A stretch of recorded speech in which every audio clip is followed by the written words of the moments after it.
네, 잠시 후 8시부터 헬로 알고 겨울학기 대개강 특집 설명회 시작하도록 하겠습니다.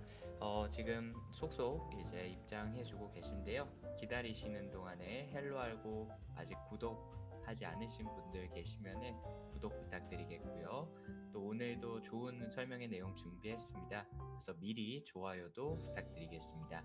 그럼 잠시 후 8시 정각에 시작하도록 하겠습니다.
네, 안녕하십니까?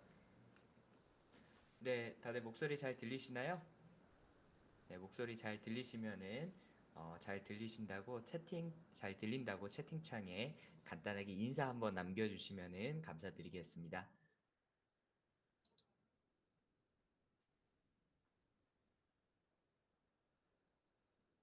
네, 안녕하세요. 네, 다들 목소리 잘 들리시나요? 제 채팅창이 오른쪽에 있어서 예, 잘 들린다고 하시네요. 네, 그러면은 본격적으로 오늘 헬로 알고 겨울학기 대개강 특집 설명회 진행하도록 하겠습니다. 지금 제가 잠깐 이 방송하는 데서 히터를 잠깐 틀어놨는데 이게 에어컨 소리가 조금 시끄러운 것 같아서 에어컨만 제가 잠깐 끄고 바로 시작하도록 하겠습니다.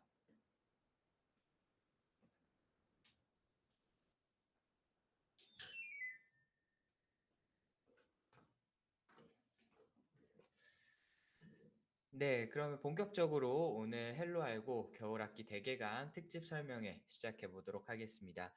어, 그, 제가 시작을 할 때 항상 이렇게 딱 경직된 그런 인사 멘트와 이제 그런 걸로 시작을 했는데, 오늘은 또 연말이고 하니 제가 좀 편안한 분위기에서 한번 시작을 해 보도록 하겠습니다. 그래서 목소리 다들 잘 들리시죠? 네. 그래서 오늘도 많은 학부모님들께서 또 시청하러 이 귀중한 토요일 저녁 시간에 저희 설명회를 들어주셔서 진심으로 감사드리고요. 네, 우선은 이제 벌써 2021년이 얼마 남지 않았습니다. 시간이 참 빠른 것 같아요. 제가 작년에 이맘때쯤에 이제 2020년도 겨울학기 설명회를 진행을 했었는데, 조금 작게 들리시네요. 잠시만요. 네, 지금은 어떠신가요? 네, 잘 들리시나요? 조금 작게 들리시는 분들 같은 경우에는 그 소리를 조금 키워 주시면은 좋을 것 같습니다. 네, 그래서 이맘때쯤에 제가 이런 좀 덕담 아닌 덕담을 드렸습니다. 내년에는 올해죠. 이제 2021 년에는 이제 코로나가 빨리 종식이 돼서 학생들도 좀 학원에 많이 나오고 이렇게 걱정 없이 다녔으면 좋겠다. 이런 이야기를 드렸었는데요. 시간이 참 빠르게 이제 1 년이 지나갔는데 아직까지 코로나와 함께 저희가 지내고 있다는 게 좀 슬프지 않나 합니다. 더군다나 최근에는 또 이제 변종 오미크론 바이러스도 생기면서 학부모님들께서도 다들 걱정이 많으실 것 같은데요. 다들 건강 관리, 건강이 제일 중요하니깐요. 건강 관리에 특별히 주의하시고 우리 아이들도 모두 다 건강하게 열심히 공부했으면 좋겠습니다. 네, 그래서 이제 오늘 준비한 설명회는요. 헬로 알고 겨울학기 대개강을 맞이해서 특집으로 준비를 했습니다. 그래서 제목은 새로운 문명이 온다. 디지털 역량으로 대비하라. 라는 그런 주제를 가지고 오늘 설명회를 시작해 보도록 하겠습니다. 네. 그래서 저희가 오늘 좀 특집 설명회로 준비를 한 이유는요. 이제 2021 년도 얼마 남지 않은 시점에서 저희가 지금까지는 헬로 알고의 설명회를 주로 알고리즘 공부, 또 저희 헬로 알고의 교육 과정 이런 쪽에 초점을 맞춰서 진행을 했는데 이제 한 해를 돌아보는 그런 의미에서 또 한 해를 돌아보면서 미래를 준비한다라는 그런 의미로 이제 앞으로 우리 아이들이 살아가야 될 세상, 또 지금 빠르게 변화하는 세상이 어떻게 전개되고 있는지 어머님, 아버님들께 좀 설명드리려고 오늘은 좀 다양한 이야기들을 준비를 해 왔습니다. 그래서 어머님들께서 오늘 시청하시는 분들 뭐 다양하게 계실 것 같은데요. 헬로 알고에 지금 재원 중인 그런 학부모님들도 많이 계실 거고, 또 헬로 알고가 좋다고 유명하다고 해서 또 설명회를 한번 들어보려고 오신 분들도 많이 계실 것 같습니다. 네, 어머님들께서 이번 겨울방학 어떻게 좀 계획을 하고 계신가요? 이번 겨울방학, 이 방학이라는 거는 어떻게 보면은 학습을 또 굉장히 이렇게 인텐시브하게 학습량을 늘려나가는 시간일 수도 있지만은, 또 겨울방학 같은 경우에는 이제 학년이 바뀌는 시기이고, 그래서 우리 아이들의 미래를 위해서 쪼끔이라도 이 방학 때 시간이 있을 때 어떤 공부를 시키면 좋을까? 어떤 활동, 어떤 경험을 시켜주면 좋을까? 이렇게 고민을 하시는 분들도 많이 계실 것 같습니다. 그래서 저는 오늘 그런 고민을 하시는 학부모님들께 좀 그 도움이 되고자 미래에 우리 아이들을 위한 어떤 교육이 필요한지에 대해서 말씀을 드리도록 하겠습니다. 네, 그러면 오늘 설명회 본격적으로 시작해 보도록 하겠습니다. 네, 먼저 설명회 시작하기에 앞서서 설명회 지금 진행을 하고 있는 제 소개를 먼저 드리도록 하겠습니다.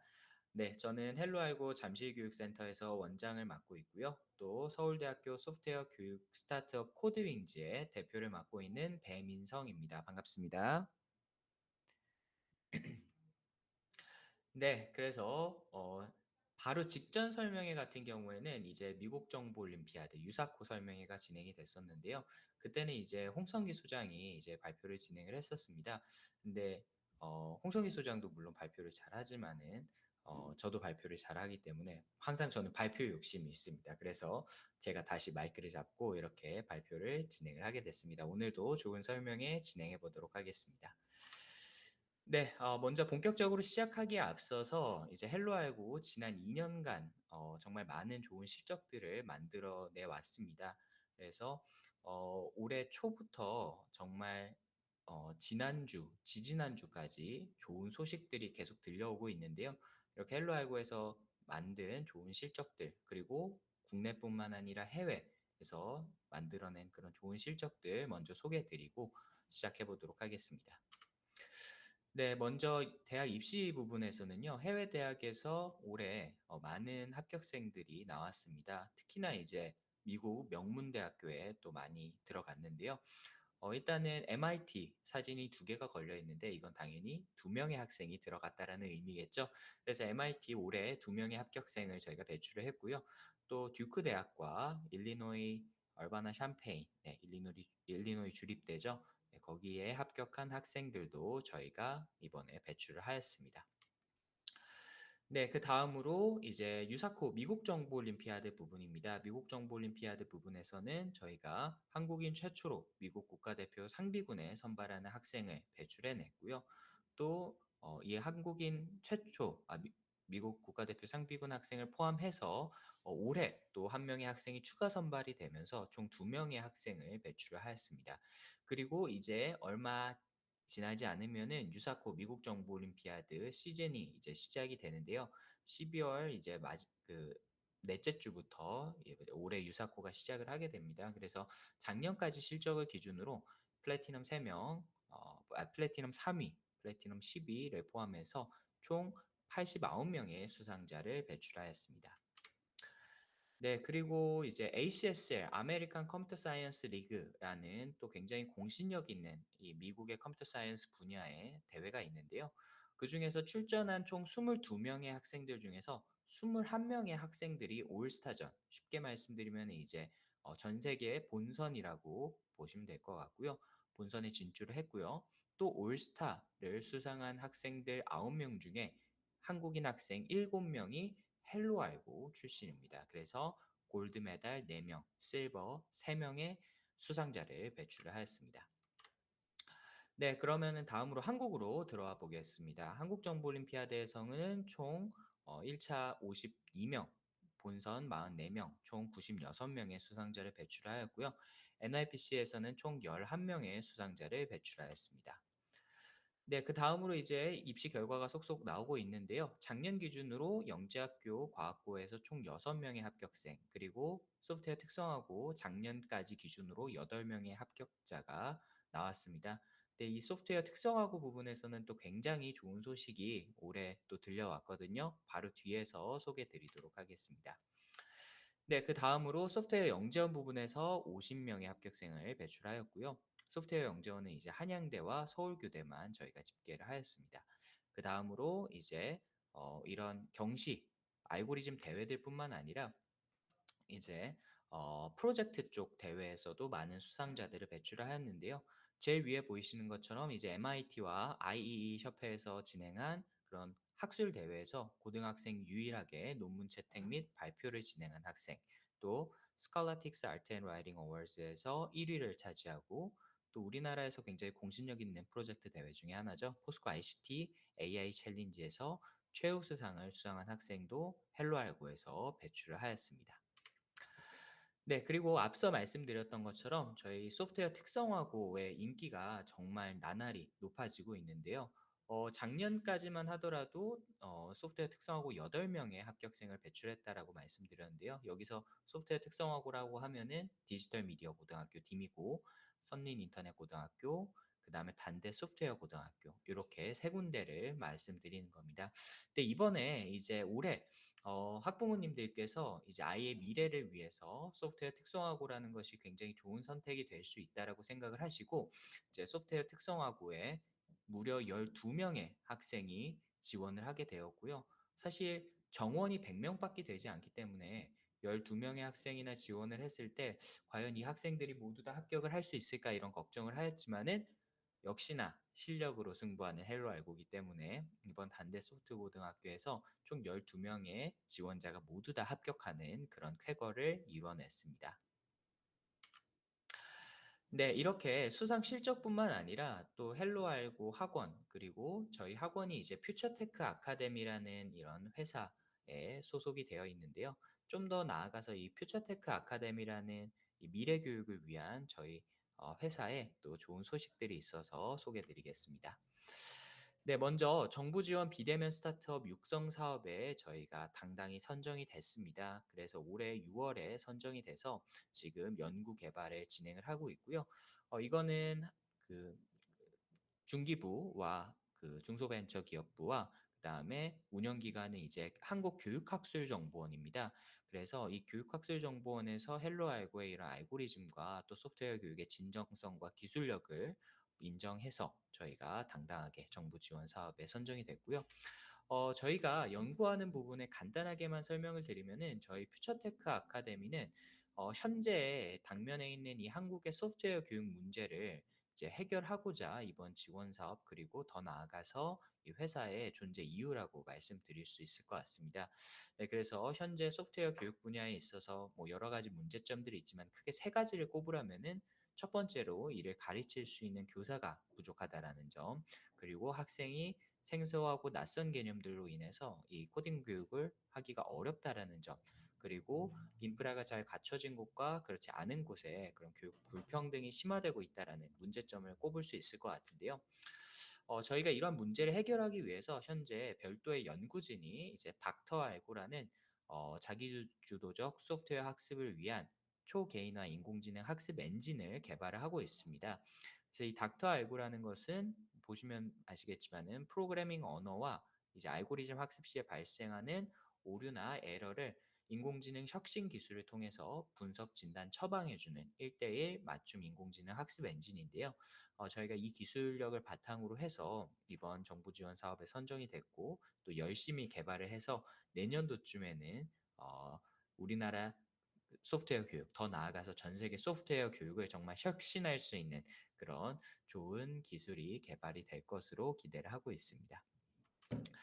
네, 그래서 저희가 현재 열심히 연구를 진행을 하고 있고요. 지금 저희가 연구를 하기에 앞서서 그 선행 조사를 진행을 하면서 작년에 발간된 스탠포드에서 발간된 연구 논문을 기초로 하고 있습니다. 근데 스탠포드에서는 이 정확도라고 보통 표현을 한대요, 인공지능에서. 이 정확도가 68.2% 정도 됩니다. 근데 저희는 이제 연구에 연구를 거듭해서 얼마 전에 82.5%의 컴파일 에러 수정 달성 목표를 달성을 하였고요.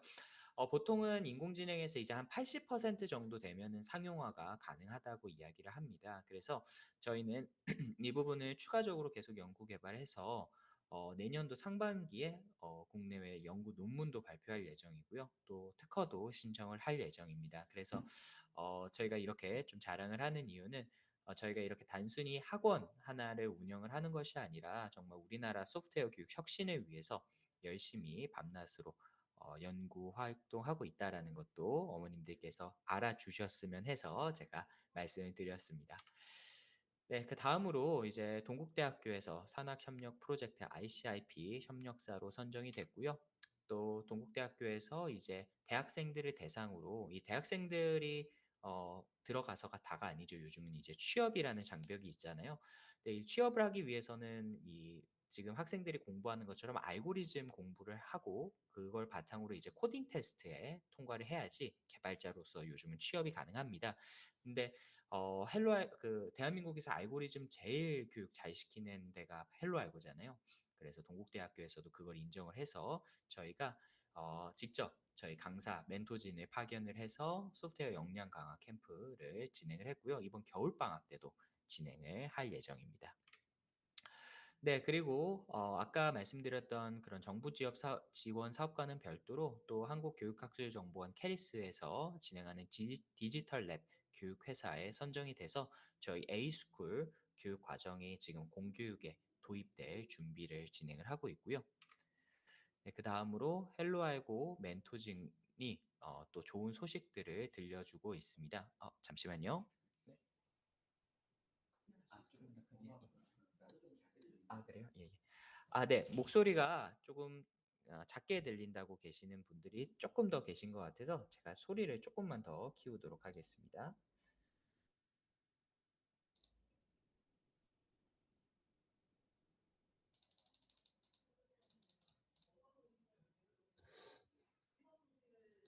네. 지금은 어떠신가요?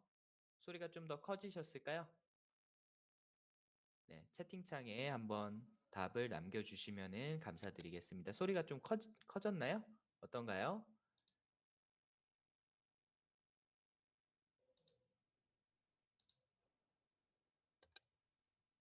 네. 일단은 제가 최대한 한번 키워봤는데요.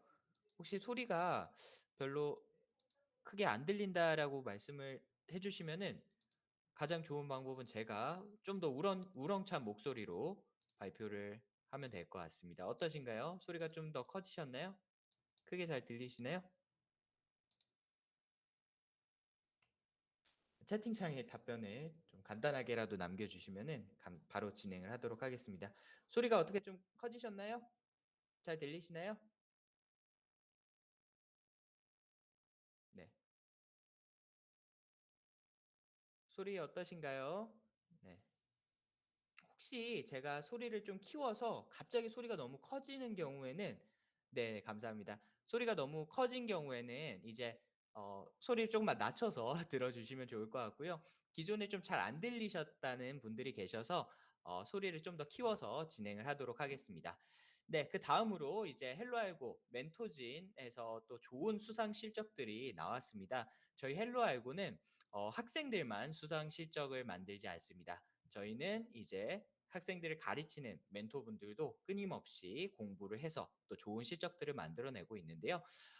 저희 김태훈 멘토와 김남일 멘토가 삼성전자에서 진행하는 알고리즘 코딩 테스트 SCPC에서 각각 본선 4등과 5등을 차지했다는 소식과 그리고 더 큰 소식이죠. 이제 전 세계에서 가장 큰 대회라고 할 수 있습니다. ICPC라는 세계 대학생 프로그래밍 대회가 있는데요. 거기에 이제 우리나라 국가대표로 월드 파이널에 진출한 김도재 멘토 이번에 10월에 모스크바로 대회를 출전하러 다녀왔습니다. 근데 만약에 이번에 갔으면은 아마 못 돌아왔을지도 몰라요. 요즘 코로나 그 오미크론 때문에 봉쇄를 한다라고 하는데 다행히 지지난달에 10월에 갔다 와서 네 또 좋은 소식을 들려줬습니다. 네 여기까지 제가 소개를 드리도록 하고요. 그다음에 이제 시간이 좀 많이 흘렀으니까 저희가 또 자랑할 것 중에 하나가 이제 저희의 우수한 멘토진이 있는데요. 이 멘토진 소개 같은 경우에는 저희 학원 홈페이지에 들어가시면은 자세하게 소개가 나와 있습니다. 그래서 저희 멘토진 소개는 저희 홈페이지에서 방문해서 보시는 걸로 생략하고요. 본격적으로 설명회를 진행해 보도록 하겠습니다.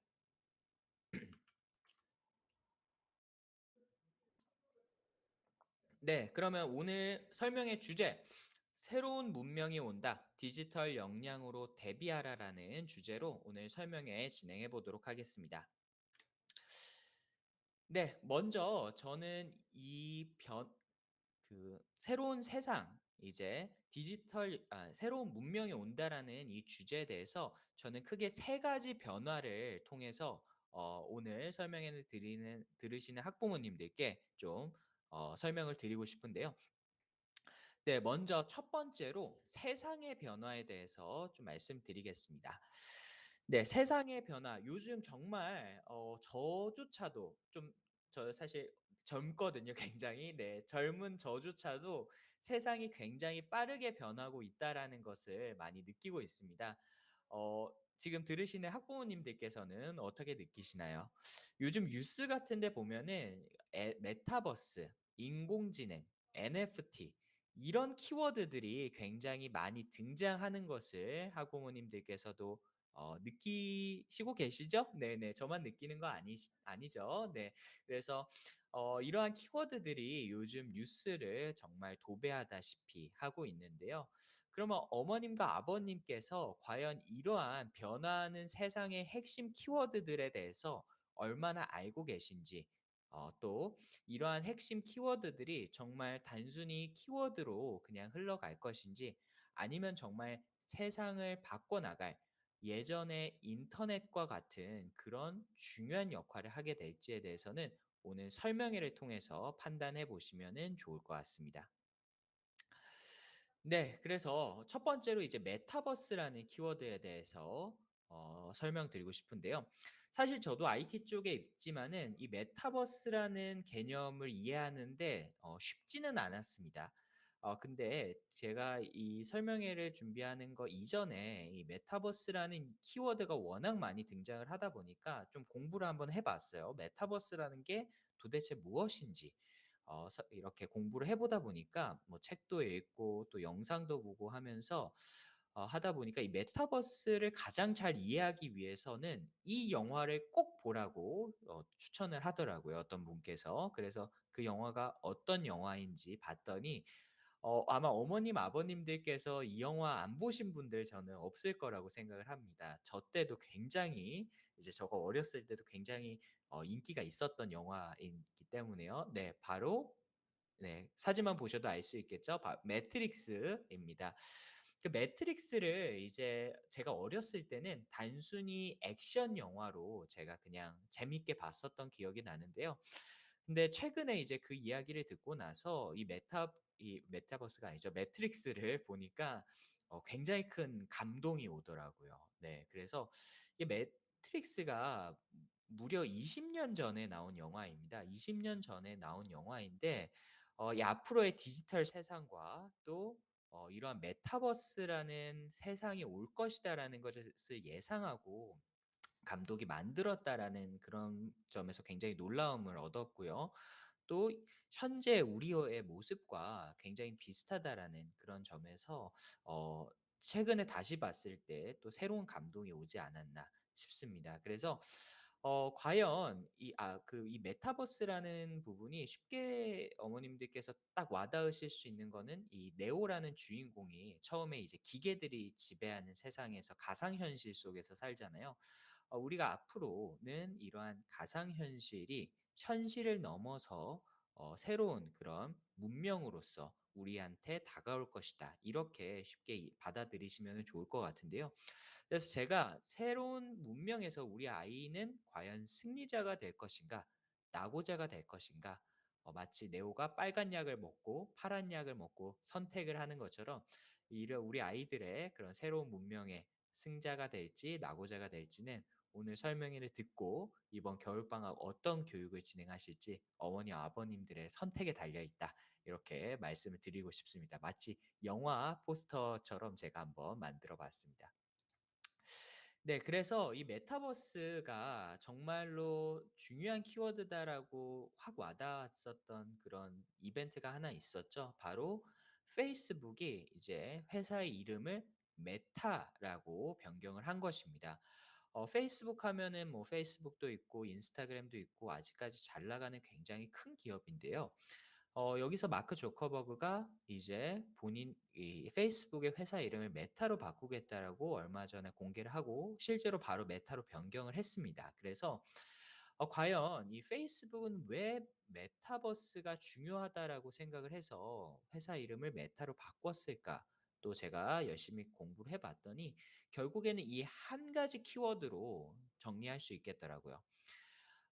메타버스는 인터넷의 다음 단계로서 우리가 어 인터넷이 등장하기 전과 후에 우리의 삶이 완전히 바뀌었잖아요. 그런 것처럼 이 메타버스는 인터넷의 다음 단계로서 이 메타버스 역시 인터넷이 등장하기 전과 후만큼 메타버스 전과 후는 굉장히 다른 세계가 펼쳐질 것이다라고 이야기를 하고 있습니다. 그래서 메타버스를 그럼 과연 어떻게 정의를 할 수가 있을까에 대해서 한번 고민을 많이 했었는데요. 이 국내 게이미피케이션과 메타버스의 최고 권위자라고 할 수 있는 강원대 김상균 교수님께서 메타버스를 제가 원하는 딱 키워드로 잘 정리를 해 주셨더라고요. 그래서 이 김상균 교수님께서 메타버스는 디지털 미디어에 담긴 새로운 세상, 즉 디지털 지구다라고 정의를 했습니다.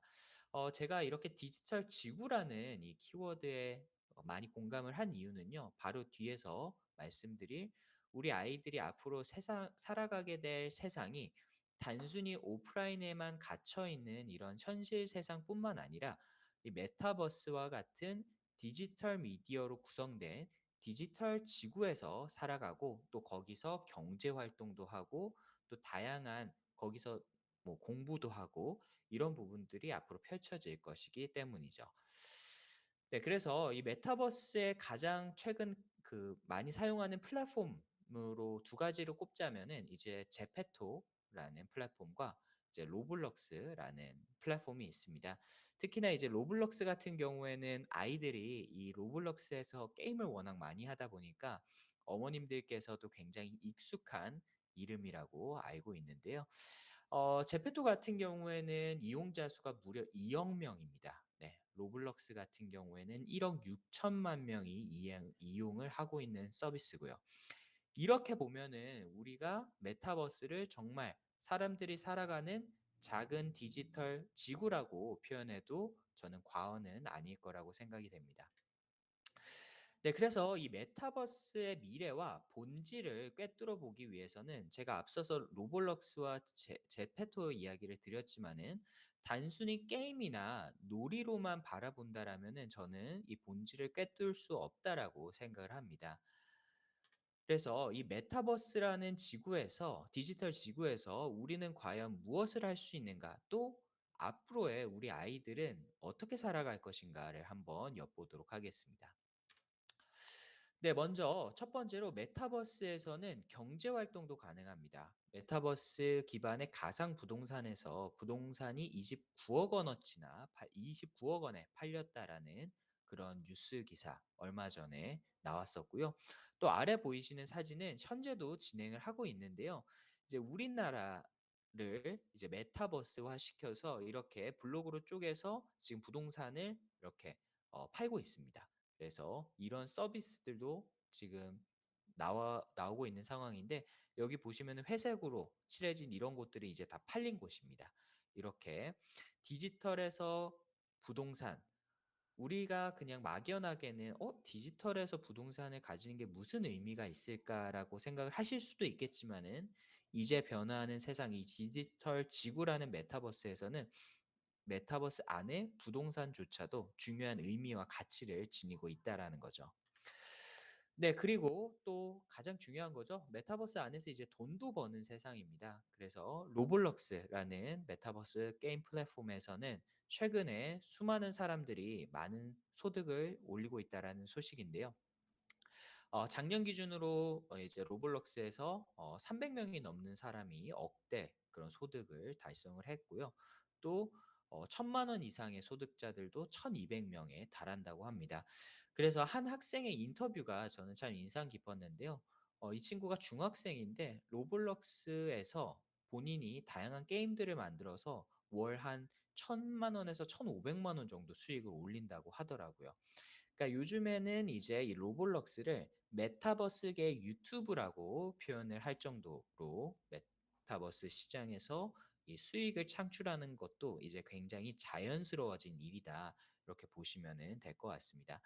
특히나 이 플랫폼의 기반이 될 수 있는 이 이용자들이 하루에 머무르는 시간, 미국 기준으로 로블록스가 이제 총 156 분으로 유튜브나 인스타그램이나 페이스북 이런 다른 디지털 매체들보다 압도적으로 높은 그런 체류 시간을 보유를 하고 있습니다. 이 체류 시간이 높다라는 것은 이 현실과 가상의 구분이 허물어진다라는 거거든요. 그렇기 때문에 우리가 단순히 이 메타버스를 눈에 보이지 않는 실체가 없는 가상 현실로 보기에는 이제는 굉장히 우리 삶 속에 깊숙이 들어왔다. 이렇게 이해를 해 주시면 좋겠습니다. 네 그리고 또 이렇게 돈만 벌고 게임만 하고 이러면은 안 되니까 공부하는 이야기, 연구하는 이야기도 한번 소개해 드리고자 합니다. 그 최근에 이제 굉장히 가치가 올라간 그런 기업이 있습니다. 위에 보이시는 것처럼 이거 저도 처음에 뭐 어떻게 읽나 했더니 이제 슈레딩거라고 읽더라고요. 슈레딩거는 이제 유명한 물리학자 이름이죠. 슈레딩거의 고양이 굉장히 유명한 이제 그 사고 실험이잖아요. 네. 이 슈레딩거라는 회사가 어떤 회사냐면은요. 어 이제 IT 화학 기업이라고 합니다. 그래서 "IT 화학 기업이 뭔가요?"라고 했을 때 이제 우리가 화학 실험을 할 때 실제로 실험을 하게 되면은 굉장히 불안정하고 위험하잖아요. 그래서 어떤 새로운 물질들을 발견할 때 이제 IT 공간 즉 메타버스에서 어떤 화학적인 공식을 사용해서 실험을 돌리고 그걸 활용해서 새로운 물질들을 발견을 한다고 합니다. 그래서 아래 보이시는 이 사진이요. 실제로 메타버스에서 이런 분자들의 구조를 새롭게 디자인해서 시뮬레이션 돌려보는 그런 사진입니다. 그래서 이 슈레딩거가 최근에 메타버스에서 코로나 신약 개발 후보 물질들을 시뮬레이션해서 코로나 신약을 개발하기 위한 그런 후보 물질을 발견한 것으로 굉장히 유명해졌고요. 이렇게 메타버스 안에서는 단순히 우리가 생활하고 게임하고 뭐 수익을 올리고 이런 활동들뿐만 아니라 이제는 내가 거기 안에 들어가서 공부하고 연구할 수 있는 세상도 펼쳐지게 될 것이다. 그래서 이 메타버스가 앞으로 변화시킬 우리 생활을 앞으로 학부모님들께서 눈여겨 봐 주시면 좋을 것 같습니다. 네. 그다음으로 이제 두 번째로 제가 그림 사진을 하나 가져와 봤습니다. 이제 다양한 디지털 이미지들이 모자이크로 처리되어 있는 사진을 하나 가져와 봤는데요. 이 사진 과연 얼마나 할 것 같으신가요? 채팅창에 한번 적어 볼까요? 이 사진 얼마나 할 것 같은지 한번 학부모님들 의견을 한번 들어보도록 하겠습니다. 과연 학부모님들의 이 디지털 감수성은 얼마나 되는지 한번 네 채팅창에 한번 적어 보실래요? 이 디지털 모자이크 사진 얼마에 팔렸을까요? 네.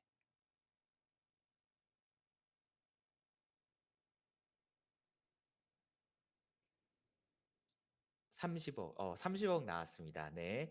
30억 보다 놀랍게도 더 높습니다. 네. 30억 보다 더 높고요. 한 두 분, 세 분 정도만 더 들어 볼까요 한번? 네, 신혜진 님께서 30억 불러 주셨는데요. 30억 으로는 아쉽게도 살 수가 없고요. 또 다른 분들은 얼마 정도를 생각을 하시는지 한번 보도록 하겠습니다. 네, 그냥 편하게 한번 본인이 생각나는 숫자 100억, 네, 100억, 50억 나왔습니다. 네. 어 아직까지 우리 학부모님들께서는 이 디지털 세상의 감수성이 조금 부족하신 걸로 제가 보고요. 이 사진이 어떤 사진이냐면요. 요즘 이제 NFT 이야기 많이 들리시잖아요. 네, 많이들 적어 주고 계신데요. 이 NFT를 사용해서 초기에 만든 그런 사진들이 있습니다. 그게 이제 뒤쪽에 보이시는 아주 작은 사진 하나하나인데요. 그런 NFT 초기에 활용됐던 사진들의 묶음입니다. 그러니까 가치가 사실 굉장히 높겠죠. 이 사진 하나하나도 굉장히 가치가 높을 테니까요. 그래서 이 사진이 무려 799억에 낙찰이 됐습니다. 그래서 학부모님들께서 생각하시는 그런 한 30억에서 100억보다 네, 굉장히 큰 괴리가 있는 그런 금액이 나왔는데요. 799억.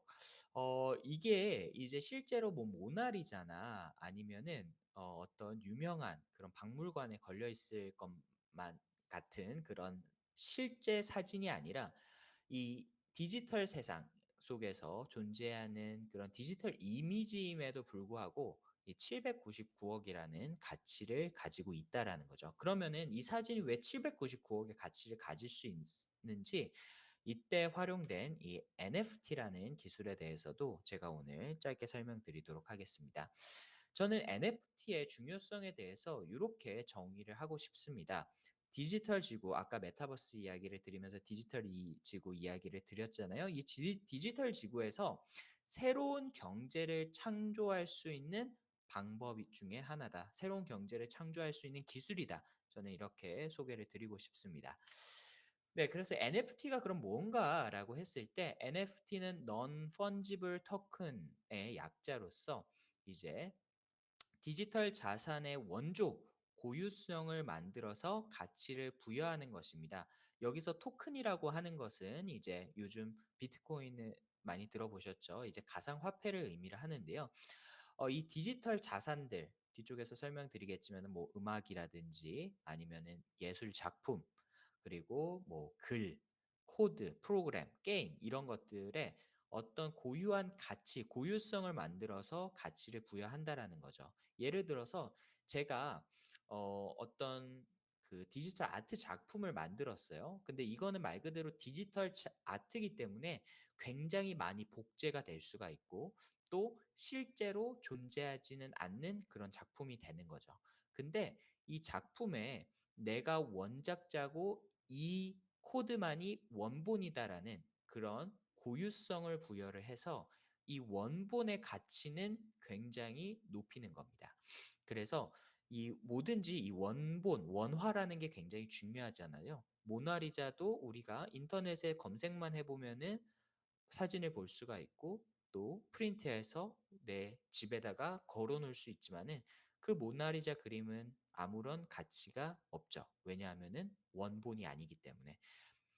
그렇지만은 NFT를 사용하게 되면은 이 복제가 아주 쉬운 디지털 세상에서도 고유성, 원조, 원본을 만들어서 가치를 부여를 할 수가 있다라는 것입니다.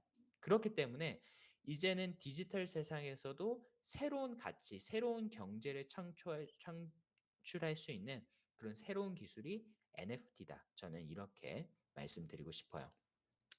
그래서 이미지 위에 보이시는 이런 원숭이 사진 NFT로 초기에 작품화된 굉장히 유명한 그림 중에 하나고요. 또 음악 또 이러한 앨범을 이제 NFT화 시킨다라는 거. 또 로블록스와 같은 프로그램, 또 내가 짠 한 줄의 코드까지 NFT화를 거치면은 모두 다 자산이 되고 돈이 되는 시대다. 이렇게 생각을 해주시면 좋을 것 같습니다. 그래서 이 디지털 세상이 사실 지금까지 현실 세계와 가장 큰 괴리를 만들어내는 것 중에 하나가 디지털 세상에서의 어떤 가치 창출이 불가능하다라는 게 이 메타버스가 지금까지 등장하지 않았고 또 현실 세계와 디지털 세계가 괴리를 가지는 가장 큰 그런 부분 중에 하나였는데요. 이제는 메타버스와 NFT가 등장함에 따라서 디지털 세상 안에서도 새로운 가치 창출이 가능하게 됐다. 즉, 디지털 세상이 더 가속화될 수밖에 없다라는 것을 의미를 하게 됩니다. 네, 마지막으로 이제 인공지능 이야기를 드리고 싶은데요. 이 인공지능 이야기를 드리기에 앞서서 어머님, 아버님들, 학부모님들께서는 이거 다 보셨나요? 저는 이거 바빠 가지고 못 봤는데 요즘 요즘도 아니죠. 이제 유행이 좀 지났죠. 이제 오징어 게임 얼마 전에 이제 굉장히 히트를 친 거 다들 알고 계실 겁니다. 이 오징어 게임이 이제 히트를 칠 수 있었던 여러 가지 이유가 있겠지만은 이 오징어 게임이 바로 이제 넷플릭스에서 브로드캐스팅이 됐다라는 점 때문일 텐데요.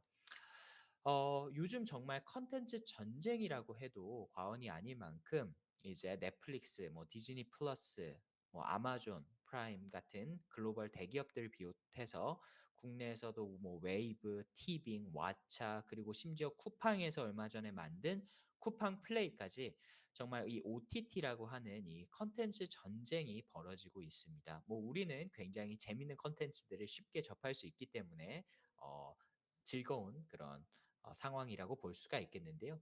근데 이 컨텐츠 전쟁 이면에 과연 어떤 의미가 숨겨져 있느냐에 대해서 한번 말씀을 드리고 싶습니다.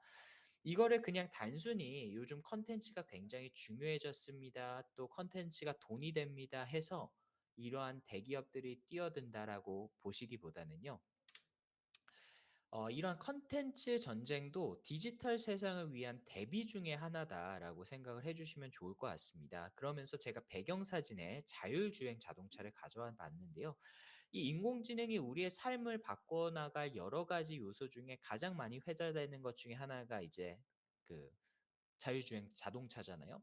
그럼 이 자율주행 자동차가 정말 일상 보편화가 됐을 때 어떤 그런 세상이 펼쳐질 것이냐라고 했을 때 지금 여기 사진에서도 보시는 것처럼 이 운전자가 이제 운전을 하지 않고 이제 책을 본다든지 아니면은 컴퓨터를 사용한다든지 일을 한다든지 이제 본인만의 시간을 가질 수가 있는 거죠. 그럼 이 자동차에서 이동하는 이 무료한 시간에 본인만의 시간에 무엇을 할 것인가라고 했을 때 방금 보셨던 것처럼 그런 컨텐츠들을 소비를 할 것이다. 즉 디지털 세상으로 올수록 인공지능이 발전할수록 여가 시간은 확대되고 사람이 일을 하는 시간이 줄기 때문에 컨텐츠는 기하급수적으로 소비가 확대될 것이다. 그렇기 때문에 이런 초대형 컨텐츠 기업들이 계속 컨텐츠 전쟁을 벌이고 있는 것이다. 이렇게 해석을 할 수가 있을 것 같습니다. 그래서 이 컨텐츠 전쟁, 인공지능 시대가 바로 디지털 세상을 위한 대비책이다. 이렇게 생각을 해 주시면 좋을 것 같고요. 결국에는 이러한 컨텐츠에 대한 투자들도 앞으로 다가올 거대한 디지털 물결에 대비하기 위함이다. 이렇게 생각을 해 주시면 좋겠습니다. 네, 그래서 이렇게 앞으로 디지털 세상 정말 1900 년대 후반에 이제 인터넷이 보급되면서 정말 하나의 큰 물결이 왔다라고 하면은 이제는 점점점 그 물줄기의 어떤 파도의 주기가 빨라지고 더 커지고 있다라는 느낌을 많이 받습니다. 우리 아이들이 살아가게 될 세상에는 더더욱 이런 부분들이 심화가 되겠죠. 정말 부모님들과 저도 요즘 사실 학원 오는 학생들 이야기하는 거 보면은 정말 못 쫓아갈 때가 많이 있거든요. 어머님들과 아버님들께서 과연 이러한 디지털 세상에 어느 정도 이해를 하고 계신지 또 우리 아이들의 미래를 위해서는 어떻게 앞으로 준비를 하셔야 될지 오늘 앞선 설명의 내용을 바탕으로 좀 한번 고민해 보시는 시간을 가지셨으면 좋겠습니다. 그래서 이러한 디지털 세상을 살아가기 위해서 우리 아이들에게 가장 중요한 역량이 무엇인가라고 했을 때 저는 바로 디지털 리터러시 디지털 문해력이라고 생각을 합니다. 그래서 이 디지털 문해력이라는 것은 컴퓨터를 활용해서 디지털로 된 글을 읽고 해석하고 프로그래밍하고 이러한 프로그래밍을 바탕으로 문제를 창의적으로 해결하는 능력을 의미를 할 텐데요. 우리가 불과 몇십 년 전만 해도 세계화 시대라고 해서 영어만 잘해도 취업이 되고 영어만 잘해도 우대받는 인정받는 그런 세상에서 살고 있었습니다. 이제 아버님, 어버님 세대 때만 하더라도 그랬죠. 저 때도 그랬고요. 하지만 불과 몇십 년 사이에 이제는 세계화 시대가 아닌 디지털 시대로 접어들게 되고 이 디지털 리터러시, 디지털 문해력이라는 것이 기본 소양으로서 자리매김했다. 이렇게 보시면 될 것 같아요. 그래서 이제 2021년 올해 얼마 남지 않았지만 저는 컴퓨터 사이언스를 이렇게 정의를 하고 싶습니다. 이 힌트는 이제 전 세계에서 가장 큰 코딩 교육 플랫폼, 소프트웨어 교육 플랫폼이죠. 코드.org에서 제가 가져와 봤는데요. 이 코드.org에서는 뭐 코드.org의 후원사라고 하면 구글이나 아마존, 페이스북 초대형 IT 기업들이 이제 후원을 하는 그런 이제 이제 비영리 단체입니다. 이 코드.org에서 매년 소프트웨어 교육과 관련된 보고서를 발간을 하는데요. 이 올해 발간된 보고서에 이런 문구가 있었습니다. Computer science is foundational for every student. 네. 컴퓨터 사이언스가 모든 학생들에게 굉장히 기초적인 교육으로 자리매김하는 거죠. 그래서 우리는 컴퓨터 사이언스를 리버럴 아트로 보고 또 학생들이 이 세상을 살아가기 위한 비판적 시각과 통찰을 제공해 준다고 이야기를 하고 있습니다. 그래서 이 컴퓨터 사이언스를 리버럴 아트, 인문학이다라고 정의를 하고 있는 거죠. 그래서 앞으로 이 코딩, 소프트웨어, 컴퓨터 사이언스는 어떤 특정 기술을 위해서 배우는 것이 아니라 앞으로 디지털 세상을 살아가는 우리 아이들을 위해서 꼭 필요한 인문학적 소양 교육이다. 이렇게 보고 있고요.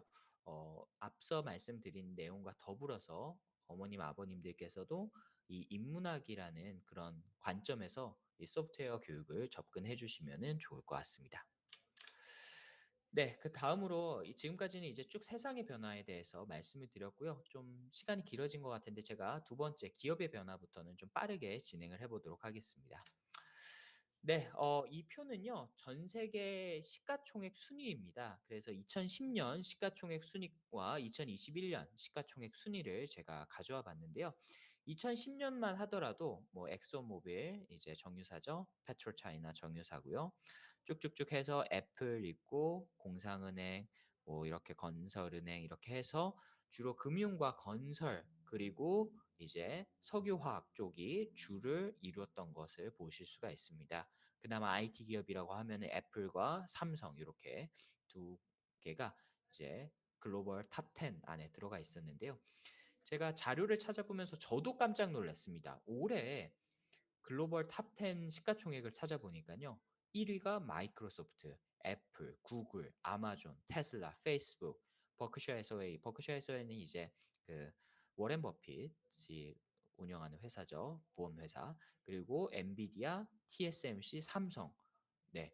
무려 2010 년에는 2 개만 IT 기업이었다라고 하면은 2021년 올해는 10개 중에서 9 개가 IT 기업으로 이제 포진이 되어 있는 것을 확인을 할 수가 있습니다. 우리가 앞서 말씀드렸던 그런 세상의 변화가 이제는 기업의 변화로 이어지고 있는 거죠. 우리나라 같은 경우에는 어떤가? 우리나라도 사실 더 깜짝 놀랐습니다. 2010 년에는 삼성전자 하이닉스가 이제 시가총액 12 기업 안에 2 개만 들어가 있었고 근데 2021년 올해는 삼성전자 하이닉스뿐만 아니라 네이버, 카카오 카카오뱅크까지 쪼끔 더 내려가면은 크래프톤이나 아니면 카카오페이와 같은 그런 IT 기업들이 시가총액 상위 10개 중에서 5 개나 무려 차지를 하고 있다라는 거죠. 그래서 저는 정말로 이러한 기업의 순위만 보더라도 정말 '세상의 변화가 기업의 변화로 이어지고 있구나.'라는 것을 체감할 수가 있을 것 같습니다. 그래서 이러한 변화 속에서 우리는 뭘 느낄 수 있느냐라고 했을 때 정말 '우리 아이들 시대에 새로운 기회가 열리고 있다.' 저는 이렇게 말씀을 드리고 싶은데요. 실제로 미국의 데이터를 보더라도 이제 스팀 잡, 사이언스, 테크놀로지, 엔지니어링, 매스매틱스 이 네 가지 분야에 직업군에서 직업 부족 현상, 특히나 이 중에서도 컴퓨터 사이언스 부분에 있어서의 그런 파란색 막대 그래프는 이제 산업의 수요를 의미를 하고요. 오른쪽은 이제 어 대학교 졸업생 수를 의미를 합니다. 굉장히 괴리가 큰 것을 확인을 하실 수가 있죠. 그래서 다른 엔지니어링이나 아니면은 수학이나 생명과학 이런 분야들에 비해서 컴퓨터 사이언스 부분이 압도적으로 지금 수요 공급에서 수요가 많은 상황이다라고 볼 수가 있겠고 또 좀 더 구체적으로 봤을 때 이제 미국 노동청에서 취업 비자를 봤을 때 이제 2007 년부터 2017 년까지의 변화를 보면은요. 2007년 그리고 2017년 이제 인도 같은 경우에는 이제 한 8만 명 정도 상승을 했고요. 근데 우리나라 같은 경우에는 7천 명이나 감소를 해서 굉장히 차이가 벌어진 것을 확인을 할 수가 있습니다. 국가만 놓고 봤을 때 인도는 주로 컴퓨터 사이언스 쪽의 인력을 이제 미국에 많이 이제 이민을 하고 있고요. 이민이라기보다는 이제 취업을 하기 위해서 가고 있고, 우리나라 같은 경우에는 사실 컴퓨터 사이언스 분야보다는 아트나 아니면은 이제 파이낸스 쪽을 많았습니다. 그래서 이렇게 취업 비자 국가별로만 보더라도 증가한 국가와 감소한 국가를 확인을 할 수가 있고요. 좀 더 구체적으로 이제 직업별로 봤을 때 취업 비자 2007 년과 2017 년과 비교했을 때 한 분야를 빼고 모두 다 감소했습니다. 근데 유일하게 55%나 증가한 분야가 바로 컴퓨터 사이언스 분야다. 요렇게 보시면은 정말로 이 전 세계적으로 컴퓨터 사이언스에 대한 수요가 얼마나 폭발적으로 증가를 하고 있는지를 확인하실 수 있을 것 같습니다. 국내로 돌아와서요. 국내에도 이제 이 개발자 부족, 이제는 뭐 말해서 입 아플 정도로 많은 뉴스와 매스컴에서 반복적으로 들려 나오고 있습니다. 그래서 "개발자 초봉 시대가 올해 초에 6천만 원 시대가 열렸다."라는 기사도 있었고요.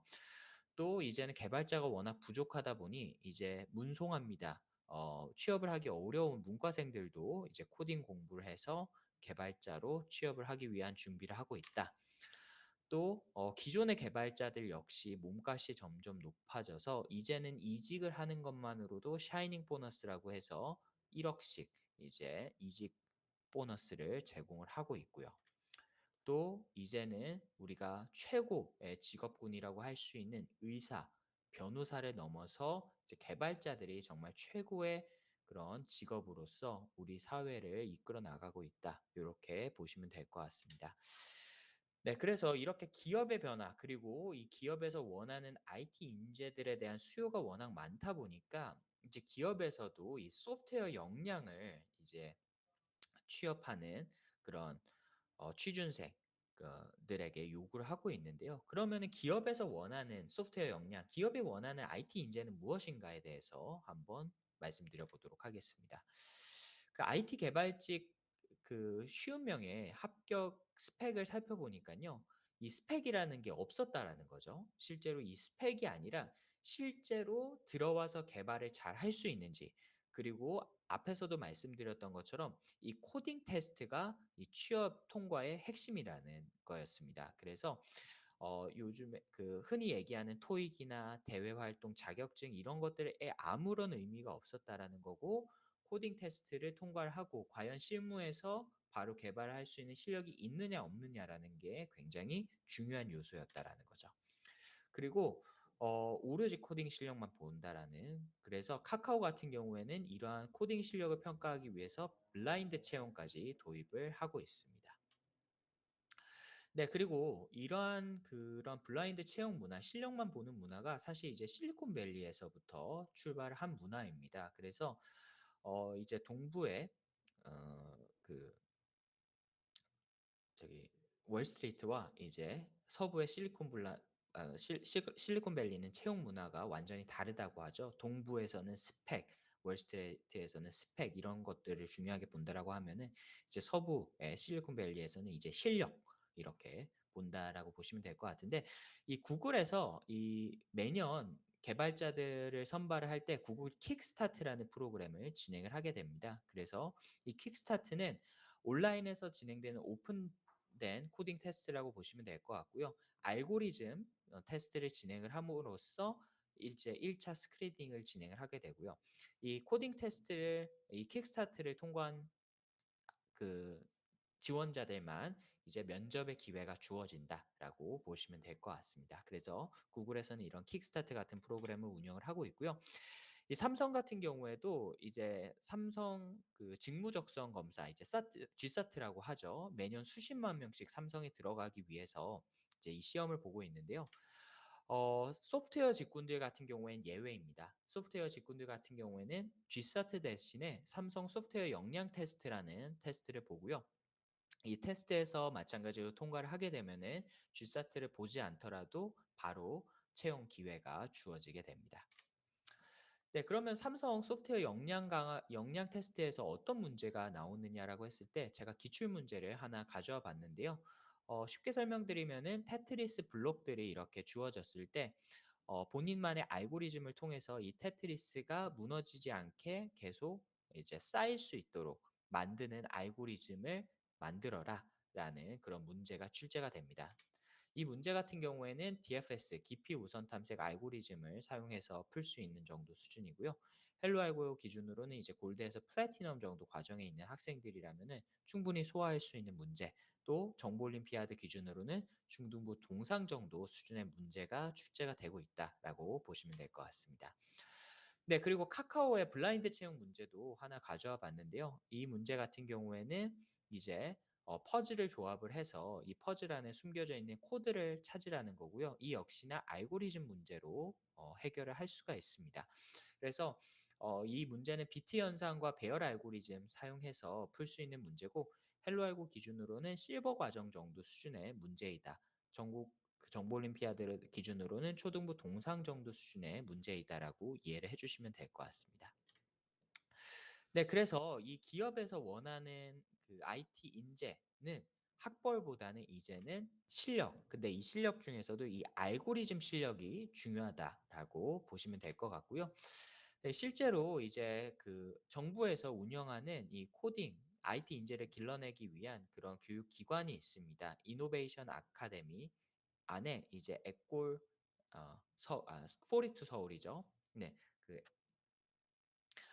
파리의 이제 에꼴 42를 벤치마크해서 가져온 포리투 서울. 네. 여기에 이제 학장으로 계신 이 국민대학교 이민석 교수님께서 이제 또 저희 또 제가 이제 서울대에서 소프트웨어 교육 스타트업을 했을 때 또 지도 교수님으로 인연이 또 있는 분이신데요. 이제 이분께서 이제 "전공과 비전공은 중요하지 않다. 이 이노베이션 아카데미에서는 오직 실력만으로 평가를 한다."라고 이야기를 하고 있습니다. 그리고 이러한 삼성 사피 그 스 청 소프트 삼성 청년 소프트웨어 아카데미 같은 경우에도 역시나 마찬가지로 어떤 출신이라든지 대학이라든지 전공이라든지 이런 부분들을 뽑지 않고 학생들을 선발을 해서 총 2,000 명이 넘는 학생들 중에서 무려 1,400 명이 바로 취업을 하는 그런 놀라운 그런 성과를 만들어내고 있죠. 그래서 이 IT 변화하는 IT 세상 속 그리고 변화하는 이러한 기업 환경 속에서 기업들이 원하는 인재는 IT 인재고 이 IT 인재는 어떤 인재인가라고 했을 때 학벌보다는 실력이 중요한 인재 그리고 그중에서도 이 실력을 정의하는 것이 바로 알고리즘이다. 이렇게 정의를 할 수가 있을 것 같습니다. 네, 그래서 사피 같은 경우에도 이제 선발 프로세스를 보면은 소프트웨어 적성 진단이라는 게 있고요. 수리 부분에 또 추론 부분, 또 알고리즘 부분이로 이렇게 나뉘어져 있습니다. 이거는 사피 홈페이지에 들어가 보시면은 바로 확인하실 수 있는 내용이고요. 여기서도 어떤 특정 스펙이나 기술을 요구하는 것이 아니라 그 지원자의 수리적인 사고력, 추론 능력, 그리고 알고리즘 역량을 본다라는 것이죠. 네. 그다음으로 마지막 세 번째 대학의 변화를 한번 살펴보도록 하겠습니다. 대학의 변화를 소개해 드리기에 앞서서 저는 이제 두 가지 숫자를 제가 한번 가져와 봤는데요. 3,200과 15,000 과연 이 숫자들은 뭘 의미를 하는 걸까요? 네. 바로 3,200이라는 숫자는요. 우리나라의 상위 20개 대학 컴퓨터 사이언스, 컴퓨터 공학과나 관련 학과 정원입니다. 그래서 매년 상위 20개 대학에 이제 서울대 80 명부터 연세대 66명, 고려대 175명 이렇게 쭉쭉쭉 해서 이제 한 해 컴퓨터 사이언스 학과 들어가는 친구들이 약 3,246명 정도 되는데요. 15,000 이라는 숫자는 뭐냐라고 했을 때 부족한 개발자 수 국내에서만 부족한 개발자 수가 매년 15,000 명이나 된다라는 겁니다. 이 매년 증가를 해서 한 해 부족한 개발 인력만 15,000 명이나 된다고 해요. 자, 그러면은 앞에서 보셨던 것처럼 3,200과 15,000, 그럼 나머지 11,800 이라는 어마어마한 그런 인력 부족이 지금 우리나라에 바로 당면해 있다라는 겁니다. 그리고 이를 해소하기 위해서 매년 배출되는 정원이 3천 명 안팎이기 때문에 단기간에 해소되기가 어렵다라는 거죠. 그래서 학부모님들께서 이제 우리 아이 이렇게 학원에 오셔서 상담을 받으시다 보면은 이런 부분들을 알고 계시고 오셔서 "근데 우리 아이가 나중에 취업을 할 때는 이런 부분들이 또 바뀌지 않을까요?"라고 걱정을 하시는 학부모님들도 계시는데요. 이 숫자만 보면 아시겠지만은 이 하루아침에 해결될 수 있는 문제가 아니다라는 겁니다. 그래서 이러한 문제를 해결하기 위해서 대학도 변화를 하고 있고요. 미국의 사례를 먼저 보면은 어 MIT에서는 이제 인공지능 그런 대학을 별도로 신설을 하기 위해서 무려 350억 이나 투자를 해서 새롭게 대학을 운영을 할 계획이다. 기존의 컴퓨터 사이언스 학과 운영을 하는 것만으로는 부족하다라는 거죠. 그리고 미국 같은 경우에는 대학 인원의 그런 좀 조정이 좀 자유로운 편인데 스탠포드 대학 같은 경우에는요. 공과대학 정원이 약 한 1,500명 정도 되는데 그 공과대학 정원의 절반 정도를 컴퓨터공학과 인원으로 채우고 있습니다. 그래서 2008년에는 141명이었던 컴퓨터 사이언스 학과 모집 정원이 2018년에는 739명이나 늘었다라는 걸 볼 수가 있는데요. 이게 뉴스 기사에서 제가 발췌를 해온 자료인데 이 뉴스 기사 타이틀이 우리나라의 IT 인력 부족에 비해서 대학이 이제 못 따라온다라는 거죠. 그래서 서울대학교 같은 경우에는 작년에 겨우 정원을 25명 늘려서 원래 기존 정원이 55명으로 10년 동안 유지가 되다가요. 이제 작년에 드디어 정원 확대를 해서 80명으로 늘렸지만은 역시나 80명조차 턱없이 부족한 숫자다라는 것을 확인하실 수가 있습니다. 네. 그렇다 보니까 이제 그 수요는 많은데 이제 여기서 공급은 이제 대학 정원이죠.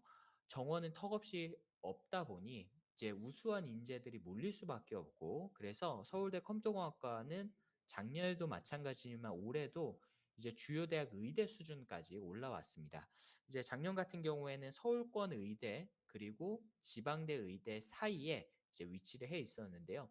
올해 입시 뭐 배치표라든지 이런 부분들이 어떻게 나올지는 모르지만은 이제는 정말로 뭐 서울대나 연대, 고대 의대 다음 정도의 수준으로 올라오지 않을까 그렇게 예상을 하고 있고요. 비단 서울대학교뿐만 아니라 모든 대학의 컴퓨터공학과가 그 학교의 이공계 탑을 차지하고 있다라는 것을 확인을 하실 수가 있습니다. 네, 근데 단순히 이러한 변화가 이제 컴퓨터공학과뿐만의 변화가 아니라 모든 전공에서 다 일어나고 있다라는 변화라는 건데요. 이제 서울대 같은 경우에는 이제 경영대학교 이제 2017년 자료인데요.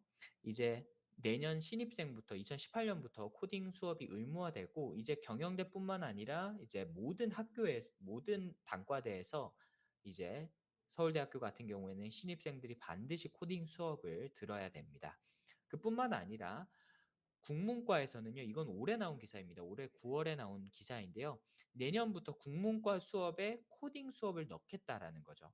근데 아무리 생각해도 국문과랑 이 코딩이랑 무슨 관계가 있을까 생각을 하실 수가 있을 텐데요. 그 실제 예는 제가 뒤쪽에서 학생 사례를 통해서 좀 더 자세하게 설명드리도록 하고요. 실제로 서울대 국문과 안에는 이런 그런 그 이 연구가 있습니다. 컴퓨터 공학과랑 같이 이제 하는 연구인데요.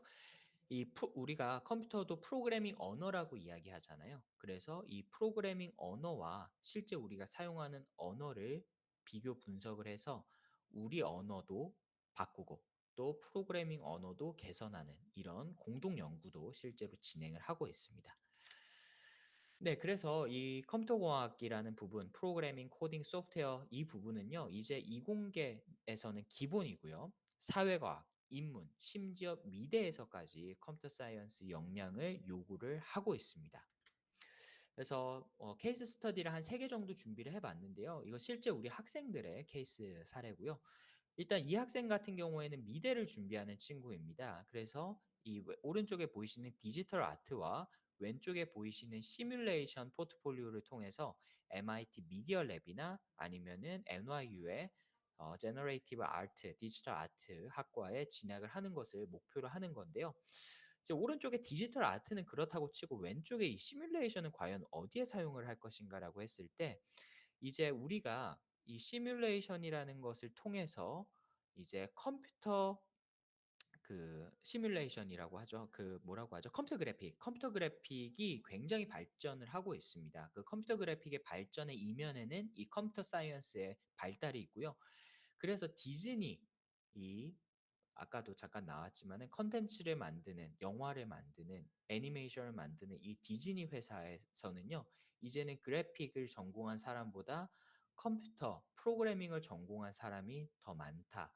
그리고 최근에 컴퓨터 관련 전공자들이 가장 활발하게 채용을 하고 있는 회사 중에 한 군데다라고 보시면 될 것 같습니다.